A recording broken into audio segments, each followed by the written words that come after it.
Brothers, this is Dr. Phil Chavez of the Men's Academy. On January 2nd, the church celebrates the feast of Abel, the son of Adam and Eve. This early biblical Genesis figure was found worthy in God's sight, as his gift or his sacrifice to his Creator was the finest he could offer. Abel was dutiful to God by offering what was most precious from his flock.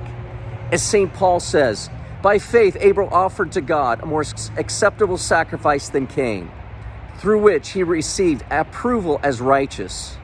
God bearing witness by accepting his gifts, he died, but through his faith, he is still speaking.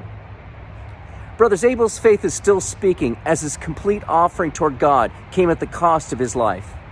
Abel's sacrifice was found worthy, Cain's was not. Cain offered some fruits of his own toil, but of no significant sacrifice. And as it says in Genesis 4, the Lord had regard for Abel and his offering, but for Cain and his offering he had no regard. So Cain was very angry, and his countenance fell. Cain's resentment, therefore, brothers, detonated, and he struck Abel mortally. Brothers, Abel's sacrifice is still speaking, as he becomes an example and an inspiration to give God our finest, no matter what the cost.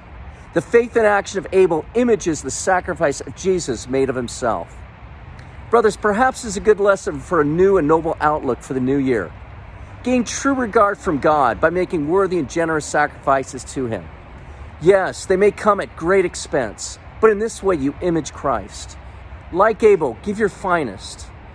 Otherwise, you run the risk of becoming like Cain, whose jealousy and envy completely overtook him. Brothers, God be with you.